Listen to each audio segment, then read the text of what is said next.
할렐루야. 네, 감사합니다. 저도 이렇게 먼저 알았으면 못 온다고 할 뻔했습니다. 벌교가 어디 있는지 아셔요? 벌교가 저기 전라도 제일 하단부에 있으면 군사는 전라도 제일 거의 충청도와 맞닿은 지역에 있잖아요. 그래서 같은 뭐 벌교나 군산이나 같은 전라도 내니까 예 목사님 반가운 얼굴도 뵙고 가겠습니다 하고 지도를 보니 그게 아니었어요. 네, 예, 아내와 함께 시간을 거슬러 왔습니다. 한 17년 전에 서울에서 목사님과 함께 한 2년 넘게 같이 사역을 하다가 그때에도 목사님의 여유와 온유와 그 부드러움이 너무 부러웠어요. 와, 목사님 참 너무 인자하고 말씀 하나하나에도 그렇게 그 성품이 우러나왔는데 그런 목사님을 모시고 또 함께 신앙생활 하시는 여러분이 정말로 복된 분이신 줄 믿습니다. 오늘 뵀는데도 그때의 그 여유와 인자와 온유가 하나도 변하지 않으신 거예요. 비결이 뭡니까? 오늘 사라 여전도에 찬양을 듣는데 막 울컥하는 거예요. 그분들의 살아온 삶의 여정이 보이기도 하고 또 마음에 살아온 방향이 보이기도 하고 해서 참 찬양이 많이 은혜가 되었습니다. 우리 목사님 찬양 참 잘하시는데 함께 목사님 많이 교회가 닮아가고 있다라고 생각이 듭니다. 우리 교회는 그 여전도회 분포를 보니까 5개 여전도회가 있는 것 같아요. 저희는 4개 여전도회가 있고 그 중심에 이제 마르다 여전도회가 60세에서 70세를 담당하시는 마르다 여전도회가 주방에 핸들을 잡고 있습니다. 어디 교회나 그 주방의 핸들을 이렇게 중심부가 딱 잡고 계신 것이죠. 근데 오늘 사라 여전도회가 65세에서 75세라고 하시는 거예요. 아니 그 시모와 은퇴의 그 중간에 여전도회를 이렇게 조직을 해 놓으시고 섭섭하지도 않게 또 은퇴해도 또 다 끝났다고 생각하지 않게 참 적절한 배려로 함께 섞어 놓은 그 조직이 참 대단하다 싶었어요. 그럼에도 불구하고 여전히 핸들을 잡고 계시리라 생각을 합니다. 그렇게 교회 일을 하게 되다 보면 또 중심적으로 교회 일을 하다 보면 당연히 우리 안에 다 연약한 사람들이라서 우리 안에 여러 가지 다툼이 있을 수도 있고 갈등이 있을 수도 있는 거죠. 교회를 섬길 때 주님을 섬기고 하나님 나라를 위하여 섬긴다고 하는데 그런 갈등이 우리 안에 있게 되고 그 갈등을 품고 있게 되면 그 주님을 섬기는 또 교회를 위해 헌신하는 것들이 봉사 아닌 일이 되고 헌신 아닌 부담이 되고 하지 않겠어요? 그래서 앞장서서 일을 하게 될 때에 혹시나 우리 앞에 갈등이 있고 또 분열이 있고 문제가 있게 되면 이것을 어떻게 해결하고 가야 되는가, 이것을 아는 것이 정말 중요할 것 같습니다. 오늘 본문을 통하여서 우리가 신앙생활 하다 보면 우리의 삶 가운데, 신앙 가운데 나타나는 그런 문제들이 있다면 어떻게 해결하면 좋을까, 성경은 어떻게 이야기하는가에 대해서 함께 나누었으면 좋겠어요. 여러분, 자랑과 교만의 차이를 아십니까? 자랑과 교만의 차이, 뭐 얼핏 비슷한 것 같지만 그 차이는 상당한 거죠. 자랑은 하나님께서 내게 베풀어 주신 은혜나 달란트, 능력으로 하나님께 감사함을 드리는 것을 말하는 거예요. 내게 주신 모든 것, 내게 주신 허락하신 모든 것, 그거 충분히 자랑할 수 있는 거죠.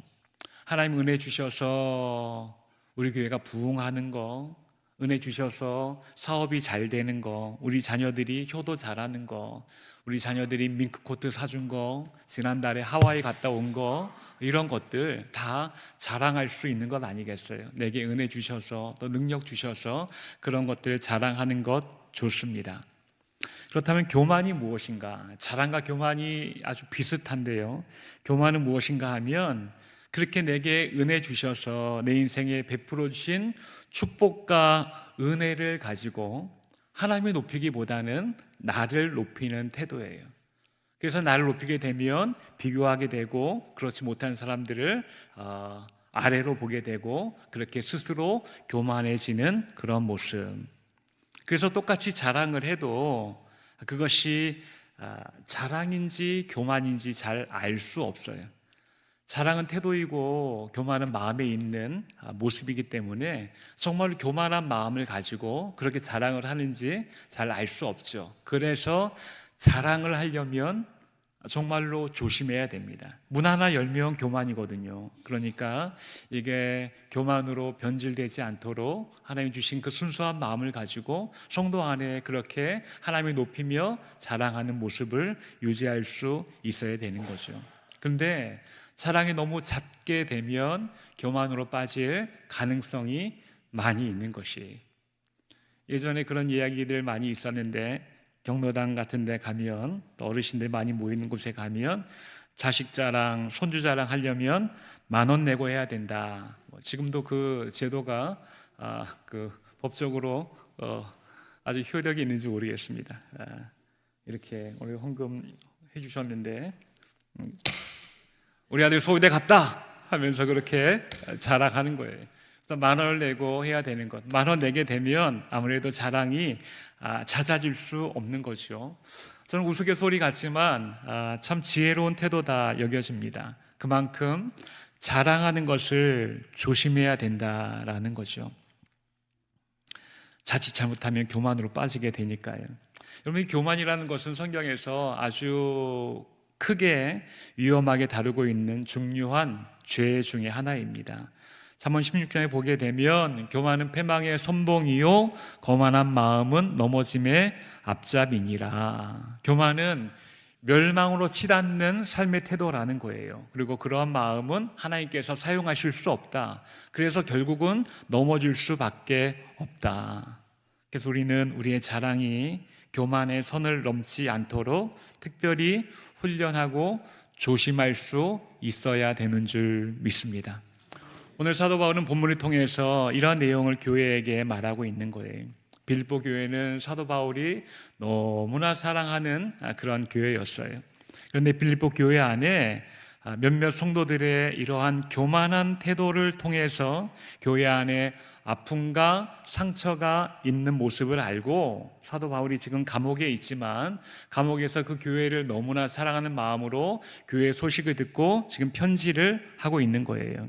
오늘 본문 2절 3절을 보게 되면 마음을 같이하여 사랑을 가지고 뜻을 합하여 한 마음을 품어 아무 일에든지 다툼이나 허용으로 하지 말고 오직 겸손한 마음으로 각각 자기보다 남을 낮게 여겨라. 이렇게 이야기하죠. 겸손한 마음으로 자기를 낮게 여기라. 왜 이렇게 이야기하는가 하면 겸손하지 않으니까, 교만하니까 이렇게 지금 이야기하는 거예요.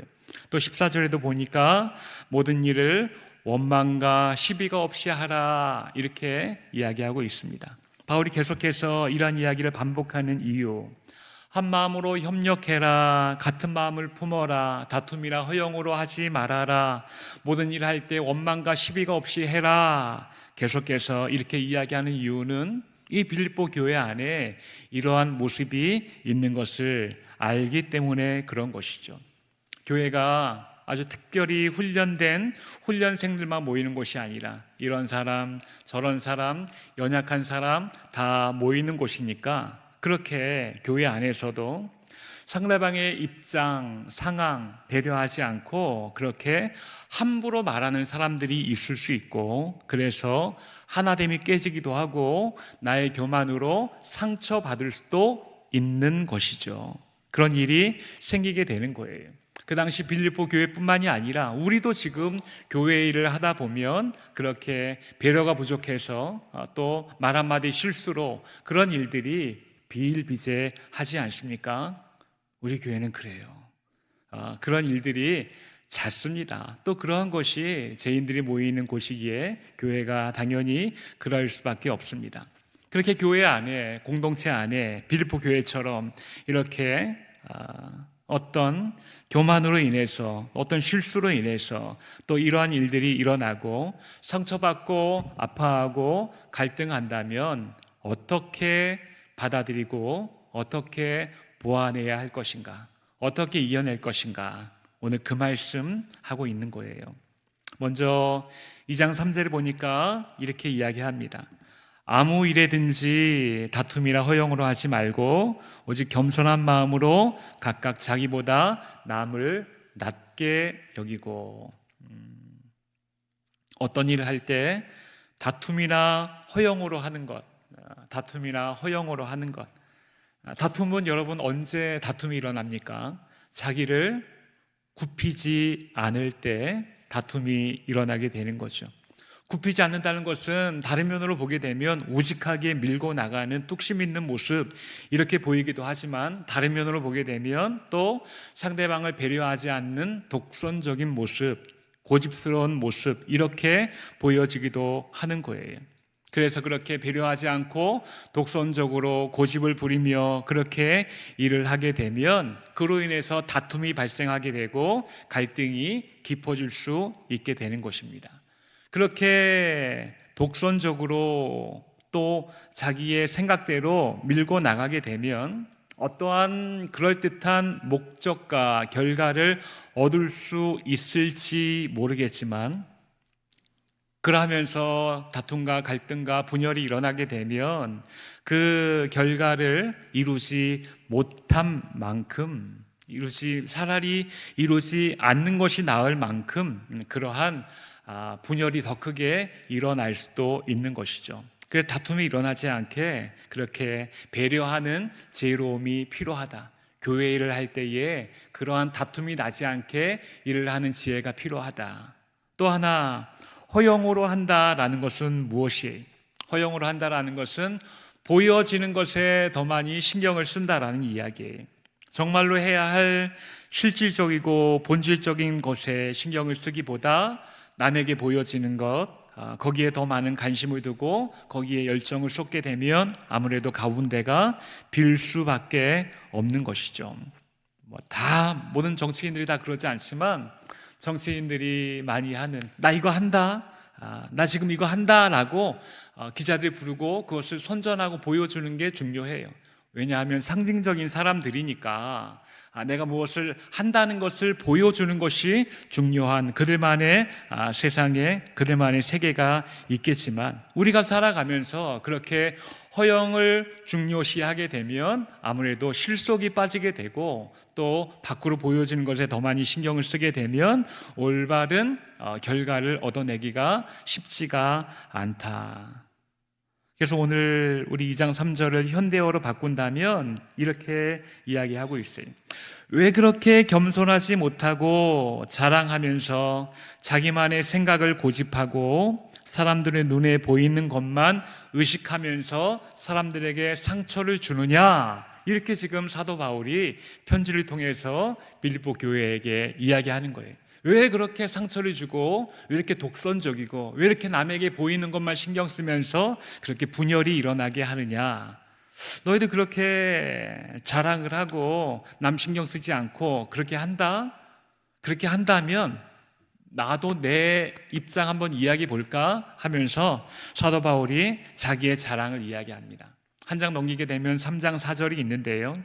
우리는 지금 빌립보서를 이렇게 편지를 이렇게 오늘 요만큼 이렇게 읽지만 사실 편지는 보내게 되면 한 번에 다 읽게 되는 거죠. 그러니까 빌립보서의 내용이 다 연결이 되어 있는 거예요. 너희들이 다툼이나 허용으로 그렇게 교만한 사람이 독선적으로 일을 하게 되면 안 좋은데, 그렇게 되면 나쁜 결과가 일어나게 되는데, 교만이, 자랑이 얼마나 나쁜 것인지 내가 한번 얘기해 볼까? 나도 교만할 만하다, 나도 자랑할 만하다 하면서 3장에 이렇게 이야기하는 거예요. 나도 육체를 신뢰할 만하며, 3장 4절 말씀이에요. 만일 누구든지 다른 이가 육체를 신뢰한 것이 있는 줄로 생각하면 나는 더욱 그러하다, 이렇게 이야기하고 있어요. 나도 육체를 신뢰할 만하다, 너희들이 그렇게 너희의 어떤 자랑 또 너희들 어떤 그것들로 독선적으로 인하여서 교회가 분열이 되기도 하고 갈등이 되기도 한다면 그게 뭐 그렇게 잘난 것이냐? 나도 육체를 신뢰할 만하다 하면서 자기의 신뢰할 만한 것을 자랑을 해요. 나는 베냐민 지파요, 히브리인 중에 히브리인이요, 율법으로는 바리새인이다 자랑합니다. 대단한 거예요, 여러분. 베냐민 지파 자기 출신 이야기하죠. 양반이나 천민이나 어느 지방 출신이냐 고향 따지는데 베냐민 지파는 그 당시 아주 알아주는 출신입니다. 이스라엘의 초대 왕이 나온 그런 명문 지파예요. 나는 그 베냐민 지파 출신이다 이야기예요. 히브리인 중에 히브리인이다 혈통이에요. 내가 선택한 것은 아니지만 그렇게 태어날 때부터 나는 그 히브리인 중에 히브리인의 그 혈통을 가지고 순수 혈통으로 태어났다라고 이야기하죠. 율법으로는 바리새인이다. 종교적인 엘리트에서 배웠고 나는 그러한 나의 의와 학력을 이야기할 수 있다. 이 정도면 나도 자랑할 수 있지 않겠느냐라고 이야기하는데, 사실 이렇게 이야기한 것은 사도 바울이 자기를 자랑하려고 한 것이 아니라 이 뒤에 것을 이야기하려고 하는 거예요. 나 정말로 이 정도 대단한 사람인데, 그런데 3장 8절 말씀이 3장 8절에 이렇게 이야기하죠. 또한 모든 것을 해로 여김은 내 주 그리스도 예수를 아는 지식이 가장 고상하기 때문이라. 내가 그를 위하여 모든 것을 잃어버리고 배설물로 여김은 그리스도를 얻고, 이렇게 이야기합니다. 봐라, 내가 가지고 있는 것은 너희들이 그렇게 고만고만 키재기를 하는 것보다 사실 훨씬 더 월등하고 우월하다. 내가 선택한 것도 아니지만 나 원래 그런 혈통과 가문과 그런 학력을 가지고 있는 초엘리트에 속하는 사람이다. 나 원래 그러한 사람이다. 그런데 내가 다 갖췄는데 내가 예수님을 제대로 알고 보니까, 내가 예수님을 제대로 만나고 보니까, 내가 예수님 아는 고상한 지식에 내가 그동안 갖고 있던 나의 자랑, 학문, 여러 가지 배경, 지위, 자리, 이런 것들을 비교해 보니까, 예수님과 비교해 보니 그런 모든 것들은 다 똥과 같더라. 배설물에 지나지 않더라. 그것은 다 너무나 다 버려야 할 것이더라. 이렇게 이야기하는 거예요. 서로 간의 비교의식 속에서 상처받고 아파하고 우월감 느끼고 열등감 느끼고 하는 그 모든 것, 그 모든 조건들, 그래서 고만고만한 조건들 다 의미 없는 것들이다. 어디에 비하면 우리가 항상 무엇이 중요하다 안 중요하다는 어떤 기준이 서야 되거든요. 그거 다 필요 없다가 아니라 난 그거 자랑할 수 있는 사람이다. 근데 그거 다 소용없다. 배설물이다. 어디에 비교하면 내가 예수님을 제대로 알고 보니까, 가장 고상한 지식인 예수 그리스도를 제대로 알고 보니까, 그 하나님의 아들이, 그 대단한 높으신 하나님의 아들이 나를 위하여 이 땅에 내려오시고 나의 주인 되어주시고 그분께서 나를 위하여 자기의 생명을 아낌없이 쏟아 부어주신 그 예수님의 사랑을 내가 제대로 알고 보니까 조금 상처받고 무시당하고 속상하고 섭섭한 것들, 이런 것들 그 예수님이 주신 그 넉넉함으로 충분히 이기고 넘어갈 수 있겠더라 라고 지금 알려주고 있는 거예요. 이 사도 바울의 고백이 우리의 고백이 되기를 주님의 이름으로 축복합니다. 여러분, 우리가 예수님을 아는 지식이 성장한다, 커간다, 이거 어떻게 나타냅니까? 태권도, 유도 같은 경우는 태권도 3단, 우와, 유도 5단 하면 우와 대단하다 막 이렇게 이야기하잖아요. 여러분, 예수님 몇 단이에요? 예수님 목사님 정도 되면 예수님 한 10단 정도 돼야지 그렇게 합니까? 권사님 정도 하시려면 예수님 한 7단 이상은 넘어야 되지 않겠어요? 우리가 우리의 신앙을 나타내는 어떤 단위는 사실 특별히 없지만, 제가 성경 공부한 내비게이터라는 거기에서는 우리 신앙이 커져간다라는 것을 바퀴가 커져간다 이렇게 이야기해요. 바퀴가 커져간다. 말씀과 기도와 전도의 교제, 그 네 개의 살이 점점 확장해 가는 거예요. 말씀의 깊이도 커져가고 기도의 깊이도 깊어가고 또 양옆으로 또 함께 교제하고 전도하는 것도 점점 넓어가게 되면 살이 커져가게 되니까 뭐가 커져가요? 바퀴가 커져갈 수밖에 없죠. 그래서 우리의 신앙생활이 잘한다라는 것은 바퀴가 커져가게 되는 거예요. 그럼 바퀴가 커져가면 어떤 유익이 있을까요? 차 바퀴가 커져가면, 차 바퀴가 커지면 어떤 유익이 있을까요? 아내와 벌교는 논두렁이 많아요. 그래서 논두렁을 강아지를 데리고 산책을 하는데 뒤에서 갑자기 빵 하는 거예요. 뭐 너무 큰 소리가 들려서 이렇게 들이쳐다보니까 깜짝 놀랐어요. 처음 보는 트랙터가 이렇게 뒤에서 농로를 이렇게 오게 되는데, 트랙터가 바퀴가 제 키보다 더 커요. 그런 트랙터는 처음 봤습니다. 어마어마하게 큰 트랙터가 오는 거예요. 바퀴가 그렇게 크니까 차폭도 얼마나 크겠어요. 그래서 그냥 뒤로 이렇게 착 이렇게 찰싹 달라붙어야지 차가 거의 지나갈 정도로 그렇게 되는데, 그 차가 90도를 이렇게 꺾는 거예요. 근데 90도를 꺾는데 농로는 좁잖아요. 농로는 좁은데 그 차가 이렇게 꺾는데, 그 꺾으려면 할 수 없이 논두렁 밑으로 차가 이렇게 내려가야 되거든요. 차가 너무 크고 바퀴가 크니까. 그런데 과연 저 어떻게 가지? 어떻게 갈 수 있을까 했는데, 와, 세상에 어떻게 갔을까요? 바퀴가 크니까 요만한 좀 낮은 그러한 논두렁 밑에 있는 땅들은 그냥 바퀴가 끄니까 치고 올라가는 거예요. 바퀴가 작으면 아마 거기에 계단 턱에 탁 걸렸을 거예요. 여기 이렇게 턱이 있는데 바퀴가 이 턱보다 작으면 어떡하겠어요? 가다가 걸리겠죠. 근데 바퀴가 이만해 보세요. 요만한 턱이 문제가 되겠어요? 문제가 되지 않죠. 그냥 치고 올라가게 되는 거예요. 여러분, 바퀴가 커진다는 것은 그런 의미 아니겠어요? 우리 신앙의 바퀴가 커져 간다는 것은 바로 그런 의미인 거죠. 내가 예수를 아는 지식이 점점 커져가고 우리의 삶에서 말씀과 기도와 전도와 교제가 점점 넓어가서 나를 사랑하시는 그 은혜와 사랑이, 우리 예수님이 나에게 어떠한 사랑을 베푸시고 그분이 나에게 얼마나 중요한 분이시고 그분의 사랑만으로 충분하다라고 그렇게 바퀴가 커진 채로 살아가다 보면 조금 섭섭한 골짜기, 속상한 골짜기, 눈물의 골짜기, 여러 가지 작은 시험들, 그런 것들 우리 삶에 없을 수는 없지만 있다 하더라도 예수님을 충분히 알게 되니까, 그분의 사랑이 내게 넘치니까 그런 작은 골짜기들은 그냥 치고 올라갈 수밖에 없다. 믿으십니까? 그렇게 치고 올라가게 되는 거예요. 그게 바퀴가 커지는 거예요. 그것이 우리의 신앙이 점점 더 성장한다라고 말할 수 있는 것이죠. 여러분, 우리가 어떨 때 속상합니까?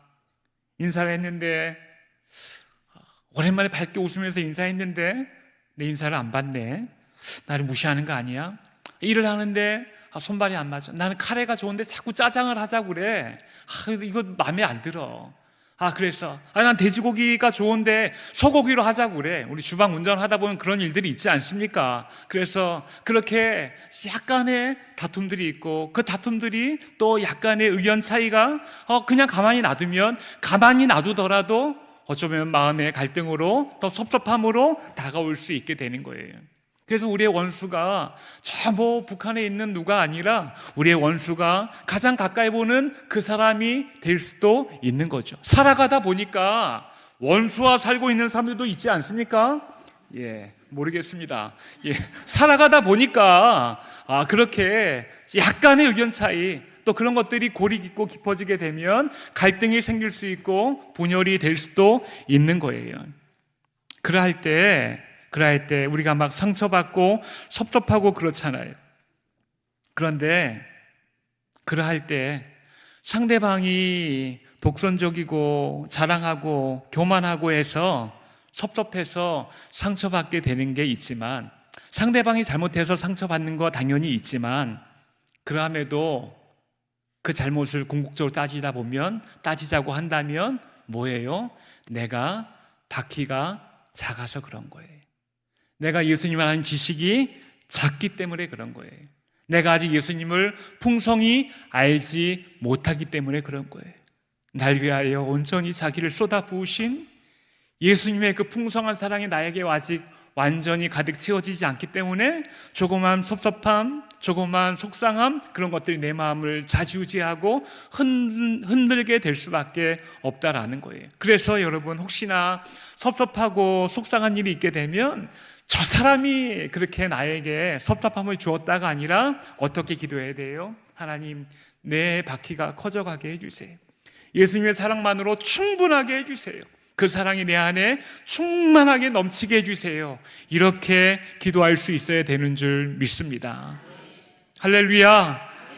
마태복음 18장에 보면 1만 달란트 빚진 자의 비유가 나오죠.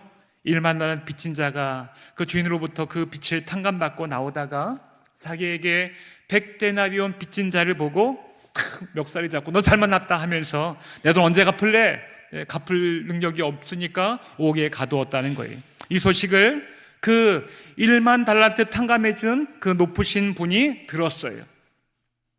듣고 아니 너는 내가 너에게 큰 은혜를 베풀었는데 너는 그것이 100데나리온 그것이 너에게 그렇게 중요하냐 하면서 그렇게 그 사람을 옥에 가두었다. 다시 빚을 탕감해 준 것을 다시 철회하였다. 옥에 가두었다라는 그 이야기예요. 1만 달란트 100데나리온 이 의미가 사실 우리에게 그렇게 크게 와닿지 않죠. 또 정확한 그 환산을 할 수도 없습니다. 한 달란트가 한 사람이 한 20년 가까이 일한 그 몫이라 한다면 한 계산을 해보면 한 5억 정도가 넘지 않을까 싶어요. 그런데 그것이 1만 개 모였어요. 그러니 얼마나 대단한 금액입니까? 그리고 그 사람은 도대체 뭘 했길래 그 1만 달란트를 그 주인에게 빚졌겠어요?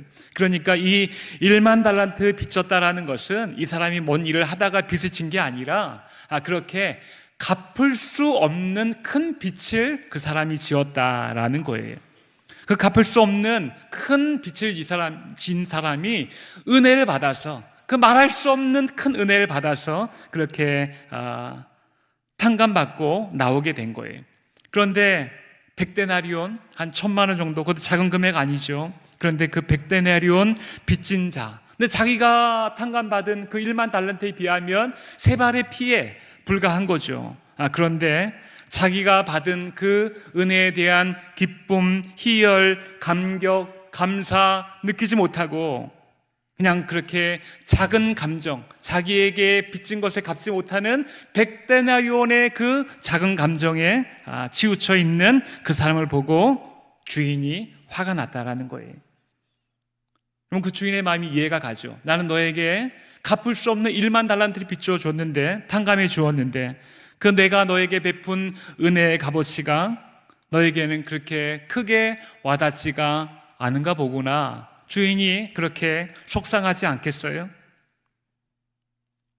마찬가지예요. 내가 예수님을 알고 그분을 만나고 믿음으로 구원을 받고 내 삶이 통째로 바뀌고 그렇게 주님을 향하여 가는 이 놀라운 삶을 살아가고 있는 이 놀라운 복음의 값어치가 여러분 우리가 받은 1만 달란트 이상의 그 크신 은혜인 줄 믿습니다. 이 예수님의 값어치를 그렇게 알고 가는 사람일수록 당연히 세상에 100데나리온이 하찮아 보일 수밖에 없는 것이죠. 당연히 그럴 수밖에 없는 것이죠. 반대로 내가 알고 있는 예수님을, 그 예수님이 내 안에 충만하지 않으면 이 세상의 것이 더 커 보일 수밖에 없는 거예요. 당장 내가 느끼는 감정들, 내 눈에 보이는 조건들, 남들이 가지고 있는 내 거보다 조금 더 좋은 것들, 그런 것들이 더 커 보이게 되고 신경 쓰이게 되고 그것이 내 마음에 상처가 될 수 있는 거예요. 이 말이 절대로 크리스찬들은 가난하게 살아라 이 말 아닙니다. 출세하지 말아라 이것도 아닙니다. 눈에 보이는 조건들, 내가 중심이 되고 내 감정에 충실하고 나를 가꾸고 나를 위해 달려가는 것이 그것이 우리의 목적이 되어 달려가고 있다면 불안하지 않겠어요? 지금은 있지만 또 없을지도 모르잖아요. 언제 떨어질지 모르잖아요. 또 뒤에 오는 사람이 나를 앞질러 가게 되면 또 그거 상처될 수 있는 것이잖아요. 거기에 우리의 목표를 삼고 거기에 우리의 마음을 두고 살아가게 된다면 우리는 언제 상처받을지 몰라 전전긍긍하는 유리인형이 될 수밖에 없는 것이 언제 깨질까? 언제 깨질까? 유리인형이 될 수밖에 없는 거예요. 그런데 예수님을 제대로 알면, 그분이 내 안에 충만하면, 풍족하면 우리 인생은 그 모든 곳에서 초월하여 자유로운 삶을, 그 자유로운 인생을, 그 믿음의 충만한 삶을 살아갈 수 있게 되는 것입니다. 그래서 오늘 우리에게 이렇게 이야기하죠. 5절부터 8절 말씀이, 너희 안에 이 마음을 품어라. 곧 그리스도 예수의 마음이니 그는 근본 하나님의 본체시나 하나님과 동등됨을 취할 것으로 여기지 아니하시고 오히려 자기를 비워 종의 형체를 가지사 사람들과 같이 되셨고 사람의 모양으로 나타나사 자기를 낮추시고 죽기까지 복종하셨으니 곧 십자가에 죽으심이라. 이렇게 말씀하셨어요. 예수님은 여러분 하나님이세요. 하나님이세요. 그런데 하나님과 동등한 대우를 받으실 수 있는 충분한 자격이 있으심에도 불구하고 그 동등한 대우 받기를 거절하셨어요. 거절하실 뿐만 아니라 오히려 자기를 비워서 종의 형체를 가지고 종의 모습으로 철저히 섬기고 복종하기 위해서 이 땅에 오신 거예요.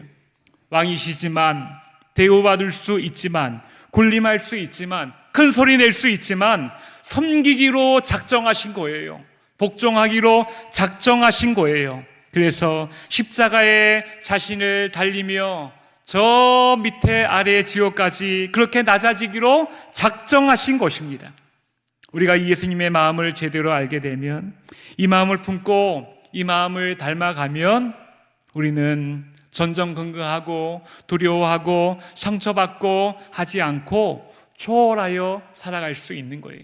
이미 내 안에 충만한데, 이미 내 안에 다 갖춰져 있는데, 예수님은 하나님이시지만 내가 그냥 섬기기로 작정하신 거예요. 제자들의 발을 씻어주신 것 같이, 그래서 저 밑에 소울에 이르기까지 낮아지기로 작정하시니 하나님께서 그를 높여주신 거예요. 높여주신 거예요. 우리도 동일하게 이미 내 안에 예수님의 사랑이 충만한 것을 기억을 하며 작은 골짜기, 작은 계곡, 또 작은 마음의 연민, 상처, 아픔, 분열, 갈등이 있다면 그냥 내 안에 이미 충만한 1만 달란트 은혜 받은 그 예수가 내 안에 충만하기에 여러분 충분히 우리가 그것을 섬기고 또 낮아지고 그래 내가 낮아줄게, 내가 들어줄게, 그래 내가 내 의견 내가 접을게, 괜찮아 라고 말할 수 있는 것 아니겠어요? 왜요? 내 안에는 이미 1만 달란트 그 빚진 탕감받은 것과 같은 놀라운 은혜가, 예수 그리스도가 내 안에 충만하기 때문에 그런 것인 줄 믿습니다. 그렇게 우리 섬기면 좋겠어요. 말 한마디, 행동 하나하나에 예수님 몸집을 드러내는 거예요. 예수님처럼 섬기는 거예요. 조금 더 내가 수고하는 거예요. 조금 더 들어주는 거예요. 좀 더 배려하는 거예요. 그 지는 거 아니라 내 안에 정말로 예수가 가득 찬 사람만이 보여줄 수 있는 여유이고 승리인 줄 믿습니다. 그 예수님이 내 안에 가득 차 있는 증거를 여러분 보여주시기를 축복합니다. 내 안에 충만할 때 우리는 그렇게 아름답게 섬길 수 있고 기꺼이 낮아질 수 있는 줄 믿습니다. 사랑하는 우리 사라 여전도회, 우리 사라 여전도회 헌신 예배인데 제가 사라 여전도회를 처음으로 언급을 하네요. 사라 여전도회와 또 우리 남성교회 성도 여러분, 우리가 정말로 내 안에 예수 그리스도의 십자가와 섬김을 체험한 사람들이라면 우리도 우리 예수님처럼 어렵고 힘들고 아프더라도 꼭 참고 섬겨야 할 교회와 또 우리의 사역들이 되기를 축복합니다.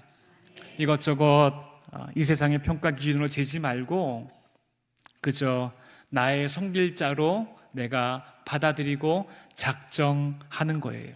그리고 그래, 내가 예수님의 섬김을, 내 안에 이미 예수가 가득 차 있기 때문에 그 예수님의 섬김을 내가 당신에게 보여줄게요. 그렇게 내 안에 예수님으로 가득 찬 사람만이 보여줄 수 있는 그 여유와 섬김을 보여줄 때에 바로 그 사람이 크리스찬, 예수님을 닮아가는 그 진정한 성도라고 말할 수 있는 것이죠. 사랑하는 우리 여전도회, 사라 여전도회 여러분, 예수님을 더 많이 닮아가는 우리 전도회가 되기를 축복합니다. 아까 찬양할 때에 전 정말 은혜 많이 받았어요. 살아온 삶의 모습이 그대로 보여지는 것 같았는데 지금보다 더 많이 예수님을 닮아가고 더 많이 섬기고 더 많이 낮아짐으로 내 안에 그분이 가득 차 있음을 여러분 자랑스럽게 보여주시기를 축복합니다. 우리 남성교회 성도님들도 함께 내 안에 예수가 얼마나 가득 차 있는지 어떻게 보여주겠어요? 어떻게 나타나겠어요? 예수님처럼 낮아지고 섬김으로 내 안에 예수가 가득 차 있음을 그렇게 나타내고 보여주시기를 축복합니다. 그래서 우리 남성교회를 이 세상이 보게 될 때에 와, 남성교회는 정말로 예수로 가득 찬 사람들이야. 그들의 모습을 보면 예수님이 보여 이보다 더 큰 칭찬이 여러분 어디 있겠어요? 그 칭찬을 받으실 수 있는 우리 사라 여전도회와 또 우리 남성교회가 되기를 주님의 이름으로 축복합니다.